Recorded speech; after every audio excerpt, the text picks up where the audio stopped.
नमस्कार, बहुत स्वागत है आप सभी का अपना उत्तर प्रदेश में। मैं हूं आपके साथ चेतन पाठक। खबरों की शुरुआत करेंगे।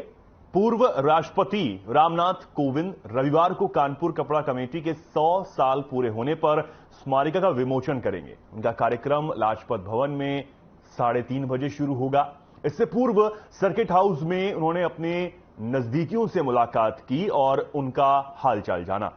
शताब्दी वर्ष समारोह को लेकर कपड़ा कमेटी के पदाधिकारियों ने सभी तैयारियों को पूरा कर लिया है और साथ ही दोपहर 3:30 बजे कार्यक्रम की शुरुआत होगी।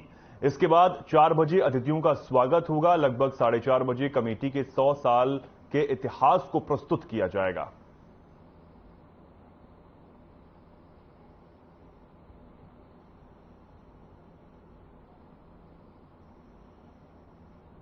आगे बढ़ते हैं। बड़ी खबर आपको लखनऊ से बता दें। लोगों को बड़ी सौगात यहां मिली है। मां वैष्णो के दर्शन करना अब बेहद आसान हो जाएगा। गोमती नगर स्टेशन से कटरा के लिए एक ट्रेन यहां पर चलेगी। नीरज सिंह ने रेल मंत्री से ट्रेन चलाने की मांग की थी। रक्षा मंत्री राजनाथ सिंह के बेटे हैं नीरज सिंह। रेल मंत्री ने प्रस्ताव को मंजूरी अब दे दी है। अगले सप्ताह तक इसका दिशा निर्देश भी जारी होगा। तो एक बड़ी सौगात यहां पर लोगों को मिलने जा रही है। मां वैष्णो देवी के दर्शन करने जो लोग जाना चाहते हैं अब उनको आसानी होगी। एक ट्रेन यहां से चलेगी कटरा के लिए और लोगों को बेहद आसानी होगी मां वैष्णो के दर्शन करने के लिए। गोमती नगर स्टेशन से कटरा के लिए जल्द ही एक ट्रेन चलेगी। नीरज सिंह ने रेल मंत्री से इसकी मांग की थी, जिसके बाद अब प्रस्ताव को मंजूरी दे दी गई है और जल्द ही इसके दिशा निर्देश भी जारी हो जाएंगे। रक्षा मंत्री राजनाथ सिंह के बेटे नीरज सिंह ने रेल मंत्री से इसकी मांग की थी और इस प्रस्ताव को मंजूरी मिल गई। लोगों को बड़ी सौगात यहां मिली है।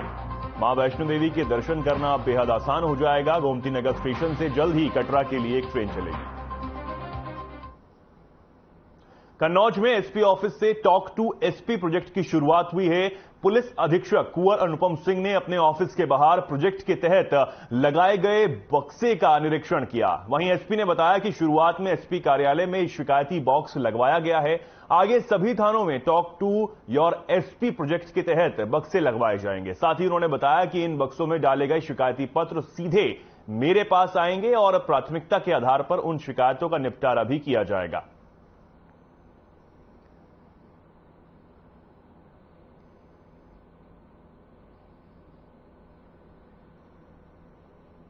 अपनी शिकायतें या गोपनीय सूचनाएं निर्भीक होकर वरिष्ठ पुलिस अधिकारियों तक पहुंचा सकें, इसके लिए यहां पर शिकायत पेटिका की व्यवस्था की गई है। शिकायत पेटिका में कोई भी व्यक्ति किसी भी प्रकार की गोपनीय सूचना, चाहे वो अपराध और अपराधी से संबंधित हो या किसी पुलिसकर्मी या किसी अन्य विभागीय भ्रष्टाचार की शिकायत हो, उसे गोपनीय रूप से दे सकते हैं। तो ये अंदर पड़ने वाले प्रार्थना पत्र सीधे पुलिस अधीक्षक कार्यालय में मेरे समक्ष प्रस्तुत होते हैं। आगे बढ़ते हैं। अमरोहा जनपद में पिछले 2 दिनों से लगातार हो रही मूसलाधार बारिश की वजह से जनजीवन यहां अस्त व्यस्त हो चुका है।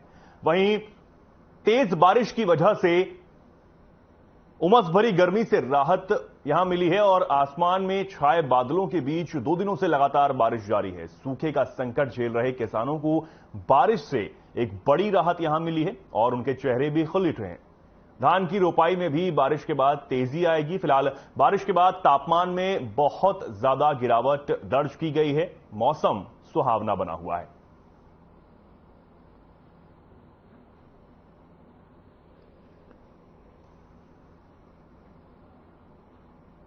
आगे बढ़ते हैं। कानपुर से बड़ी खबर आपको बता दें, युवती ने खुदकुशी कर ली। शादी से 2 दिन पहले ही फांसी लगाकर यहां आत्महत्या की है। ससुराल वालों पर दोगुना दहेज मांगने का आरोप युवती ने लगाया। दोगुना दहेज मांगने से डिप्रेशन में युवती चली गई, जिसके बाद उसे यह कदम यहां उठाना पड़ा।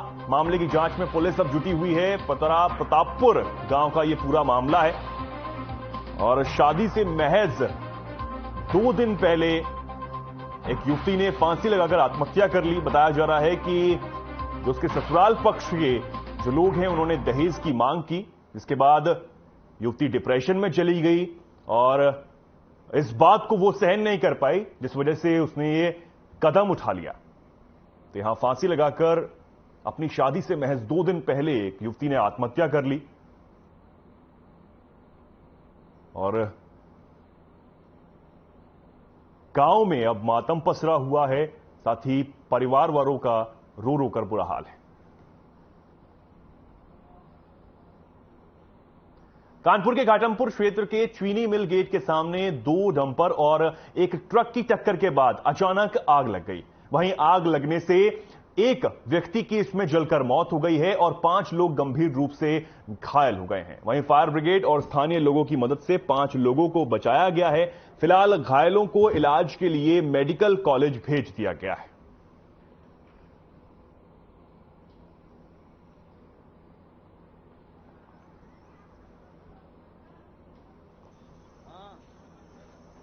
करीब 6-6:15 बजे कानपुर हमीरपुर रोड पर चीनी मिल के सामने जहांगीराबाद में 2 डंपर और एक ट्रकों के बीच में एक्सीडेंट हो गया, जिसमें आग लग गई। तत्काल सूचना पर स्थानीय पुलिस, फायर ब्रिगेड और स्थानीय लोगों की मदद से 5 लोगों को बचा लिया गया और उनको उपचार हेतु मेडिकल कॉलेज भेजा गया है।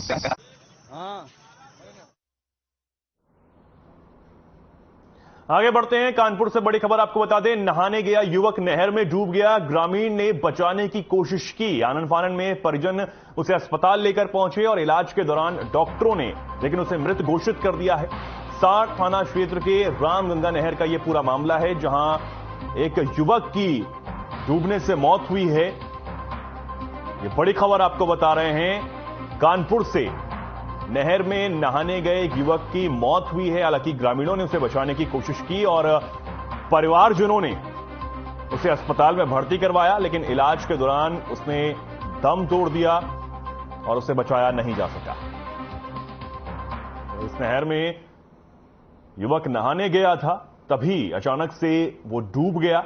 हालांकि ग्रामीणों ने उसे बचाया और उसे बाहर निकाला, तभी अस्पताल वो लेकर पहुंचे, लेकिन अस्पताल में इलाज के दौरान उसे बचाया नहीं जा सका। डॉक्टरों ने उसे मृत घोषित कर दिया।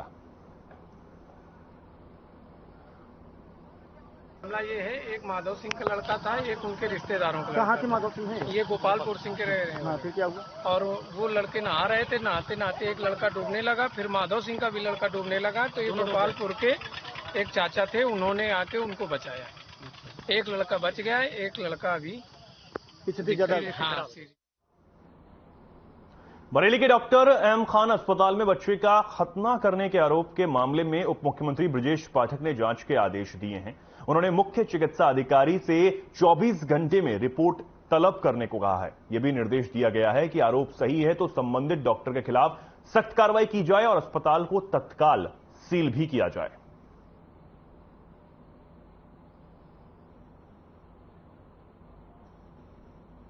अब नई टेक्नोलॉजी का इस्तेमाल फायर ब्रिगेड यहां पर टीम करने जा रही है। अब ड्रोन कैमरे के जरिए इमारतों की आग पर काबू किया जाएगा। इस ड्रोन के सहारे 20 मंजिला इमारत में आग बुझाने में सक्षम टीम हो सकती है। बतौर बहुत ज्यादा नुकसान कई बार आग लगने से हो जाता है और कई बार मौके पर फायर की गाड़ी पहुंच भी नहीं पाती है, और अब इसके आने से आग पर काबू पाना आसान हो सकता है। हजरतगंज अग्निशमन कार्यालय पर इसका सफल परीक्षण हुआ। अब ड्रोन से फायर फाइटर्स आग बुझाने की कोशिश करेंगे।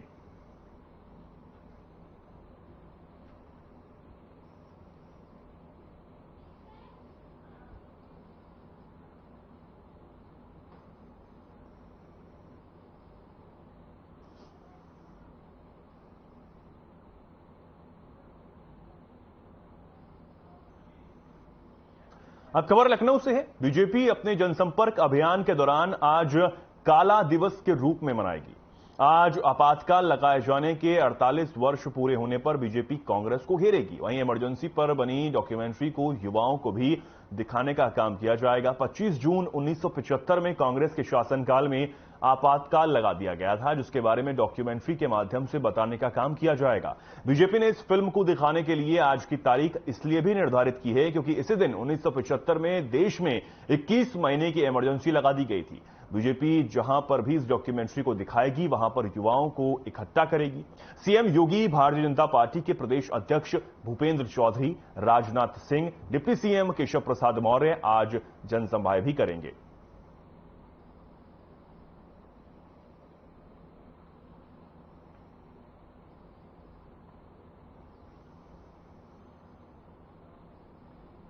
अब खबर कुशीनगर से है, जहां कसिया थाना क्षेत्र के शिवपुर निवासी जलालुद्दीन बाजार का घर लौट रहे थे, तभी रास्ते में कार सवार 5 लोगों ने उन पर हमला कर उन्हें लहूलुहान कर दिया और मौके से फरार हो गए। स्थानीय लोगों ने व्यक्ति की हालत गंभीर देखते हुए स्थानीय थाना कसिया को सूचित किया और घायल व्यक्ति के परिजनों को इसकी सूचना दी गई। प्रशासन के लोगों द्वारा एम्बुलेंस बुलाकर जिला अस्पताल में उसे भर्ती करवाया गया और हमलावरों की तलाश में अब पुलिस जुट गई है।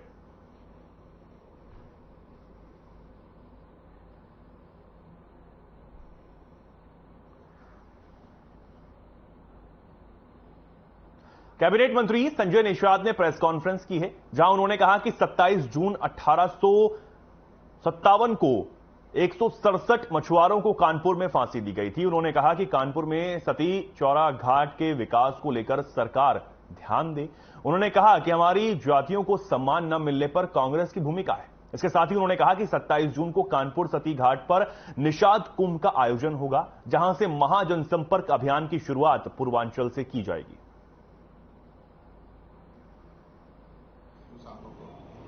कानपुर सती चौरा घाट पर पीपल के पेड़ में टांगकर फांसी दी गई। अब तोप के गोले से उन्हें उड़ा दिया गया था कि इनकी लाशों को लेकर लोग आंदोलन नहीं करें। और वो गंगा के किनारे 20 किलोमीटर को आज भी मैस्कर घाट के नाम से प्रसिद्ध है। आप नोट पर देखें, उसका मतलब होता है कत्लेआम घाट। हमारे उन 167 महिलाएं जो विधवा हुई थी वो भी गुस्से में आई कि अंग्रेजों की औरतें उस बीबी घर में रहती थी और उस बीबी घर में उनकी औरतों को जिंदा जला दिया और अपनी सती हो गई। उसका नाम सती चौरा घाट है। और सती चौरा घाट को मैं चाहता हूं सरकार से कि सेलेबस में आए और लोग जाने कि मछुआरों का इस देश में क्या योगदान रहा है देश की आजादी में, कि हमारे लोग रोजी रोटी डूबोकर कसम खाए तो अंग्रेजों को मारकर भगाए, कसम खाए देश को आजाद कराए, कसम खाए संविधान बनाया, संकल्प लिया। तो आज डॉक्टर संजय ने भी 13 जनवरी 2013 को निषाद राज के किले पर एक अपने जीवन के वैभवशाली जीवन को, अपने उस कैरियर को संन्यास लिया और संकल्प किया।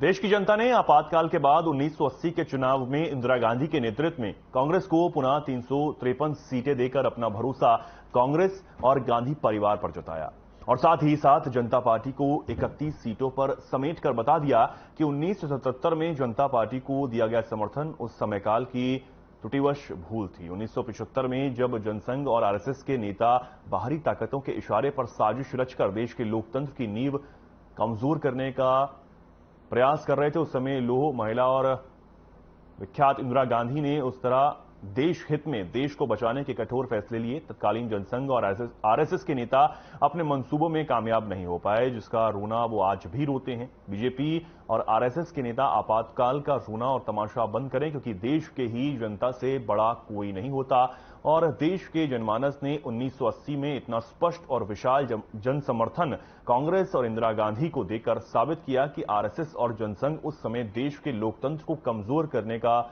प्रयास कर रहा था। देश की जनता से बड़ा कोई नहीं होता। आपातकाल को लेकर जिस तरीके से भाजपा और आरएसएस के नेता अपना रोना रोते हैं और तमाशा करते हैं, उससे ये पता चलता है कि वो देश की जनता का अपमान कर रहे हैं।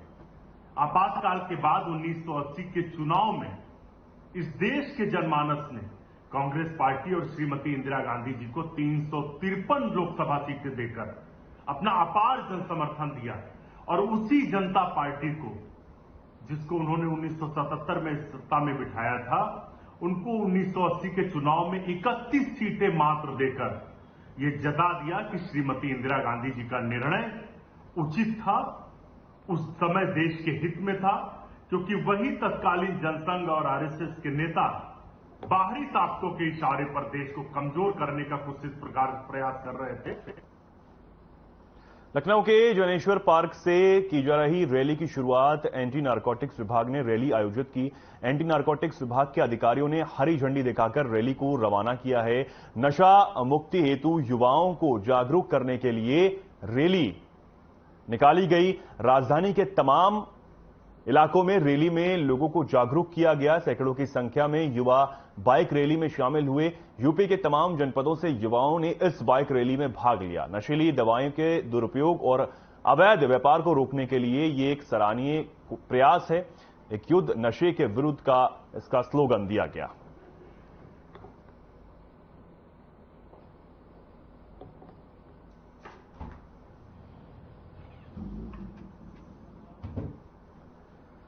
पीलीभीत में रात के अंधेरे में अवैध खनन का खेल जारी है। थाना बिलसंडा क्षेत्र का यह मामला है, जहां बाबा सत्यागिरी ने अवैध खनन कर ला रहे 2 ट्रैक्टर ट्रॉली को पकड़ा।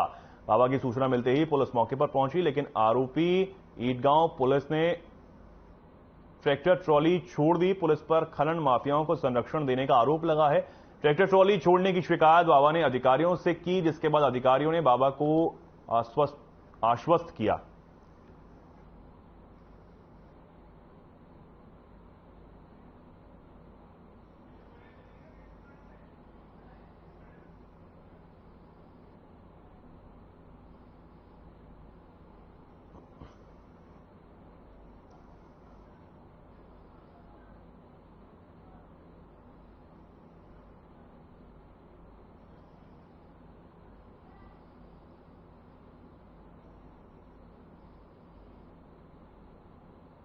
अब आपको नोएडा ले चलते हैं, जहां सीएम योगी आदित्यनाथ पहुंचे और उन्होंने यहां के लोगों को 124 परियोजनाओं की सौगात दी है। इस दौरान उन्होंने क्या कुछ कहा, वो आपको सुनवाते हैं। भारत के यशस्वी प्रधानमंत्री श्री नरेंद्र मोदी जी के नेतृत्व में 9 वर्ष की यशस्वी यात्रा के उपलब्धियों को लेकर के आयोजित गौतम बुद्ध नगर लोकसभा सीट के इस जनसभा में मंच पर उपस्थित क्षेत्रीय अध्यक्ष श्री सत्येंद्र सिसोदिया जी, उत्तर प्रदेश सरकार में मेरे सहयोगी औद्योगिक विकास के मंत्री श्री नंद गोपाल गुप्ता नंदी जी, राज्य मंत्री जसवंत सैनी जी, प्रभारी मंत्री जनपद गौतम बुद्ध नगर श्री ब्रजेश सिंह जी, लोकप्रिय सांसद डॉक्टर महेश शर्मा जी, राज्यसभा के माननीय सांसद श्री सुरेंद्र सिंह नागर जी,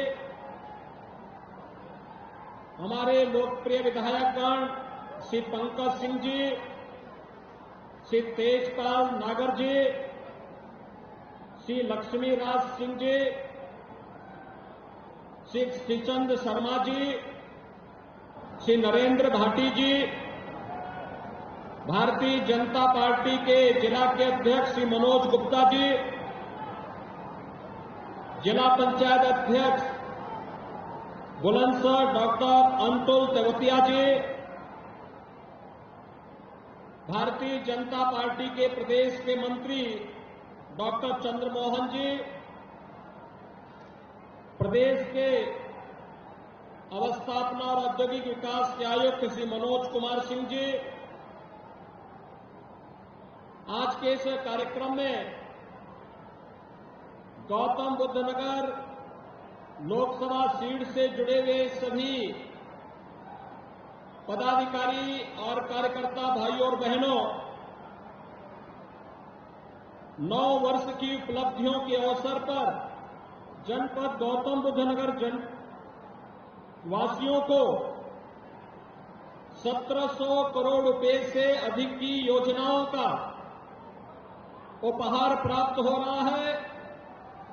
इस अवसर पर यहां के लोकप्रिय जनप्रतिनिधियों का हृदय से बधाई देते हुए मैं आप सबका अभिनंदन करता हूं। भाइयों बहनों, आज इस कार्यक्रम में आने के पूर्व मुझे 2 आयोजनों के साथ जुड़ने का अवसर प्राप्त हुआ। आज ही के दिन 48 वर्ष पहले कांग्रेस ने लोकतंत्र के गले को घोंटने का प्रयास किया था।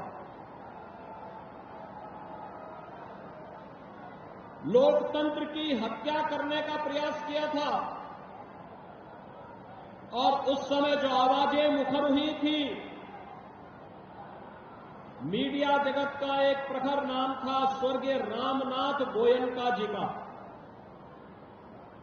इंडियन एक्सप्रेस ग्रुप के संस्थापक के नाम से आज एक मार्ग का लोकार्पण करने का भी अवसर मुझे प्राप्त हुआ। उन लोकतंत्र सेनानियों की स्मृतियों को, जिनके कारण इतनी बड़ी संख्या में हम सब उपस्थित होकर के भारत के लोकतंत्र पर गौरव की अनुभूति करते हैं, उन सभी लोकतंत्र सेनानियों की स्मृतियों को नमन करने का एक अवसर यहां पे इस नामकरण के माध्यम से मुझे प्राप्त हुआ। मैं इस अवसर पर उन ज्ञात अज्ञात सभी लोकतंत्र सेनानियों को स्मरण करते हुए उन्हें नमन करता हूं। और भाइयों बहनों, आप इसको विडंबना ही मानेंगे, आजादी के बाद देश के लोकतंत्र पर जब संकट आया था, लोकनायक जयप्रकाश नारायण जी के नेतृत्व में उस समय के उन तमाम महान लोकतंत्र सेनानियों ने, उसमें सरदेव अटल बिहारी वाजपेयी जी थे, सरदेव लाल कृष्ण आडवाणी जी थे, गैर कांग्रेसी सभी दलों के नेताओं ने एक मंच पर आकर के लोकतंत्र को बचाने का जो कार्यक्रम किया था, उसमें सफलता प्राप्त हुई। लेकिन जेपी और लोहिया के नाम पर राजनीति करने वाले लोग आज फिर से लोकतंत्र विरोधी अपने कृत्यों के लिए भारत के लोकतंत्र के इतिहास को काला अध्याय में बदलने वाले उसी कांग्रेस के साथ मिलकर के भारत के खिलाफ षड्यंत्र करने में निरंतर कुछ न कुछ दुष्चक्र करने का प्रयास कर रहे हैं। और आज हम सबकी जिम्मेदारी बनती है, जब भारत एक नए भारत के रूप में दुनिया के अंदर अपनी पहचान बना रहा है, प्रधानमंत्री मोदी जी के यशस्वी नेतृत्व में वैश्विक मंच हो या फिर भारत के अंदर सुरक्षा का एक बेहतर वातावरण, इन सभी कार्यक्रमों को जब अच्छे रूप में भारत आगे लेकर के चल रहा है, ये यात्रा विकास की, समृद्धि की, खुशहाली की और वैश्विक मंच पर प्रतिष्ठा की अनवरत चलती रहे, इसके लिए एक बार फिर से केंद्र सरकार की 9 वर्ष की प्रधानमंत्री मोदी जी के नेतृत्व की उपलब्धियों को लेकर के आम जनमानस के बीच में हम जाकर के 2024 की तैयारियां कर सके, इसके लिए आज मैं आपके बीच में आप सबसे अपील करने के लिए आया हूं। भाइयों बहनों, 1718 करोड़ की परियोजनाओं के पहले गौतम बुद्ध नगर पुलिस को अथॉरिटी की ओर से 56 4 पहिया वाहन पेट्रोलिंग के लिए उपलब्ध करवाए गए। अथॉरिटी के द्वारा अभी यहां पे हाई राइज बिल्डिंग के लिए फायर टेंडर भी उपलब्ध करवाने की कार्रवाई चल रही है।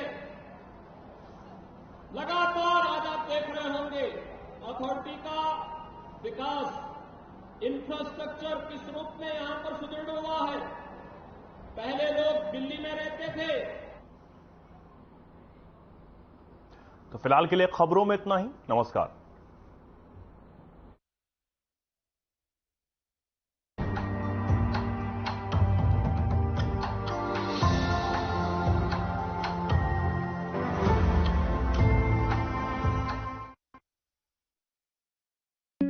Hey, Mom. Hey, listen.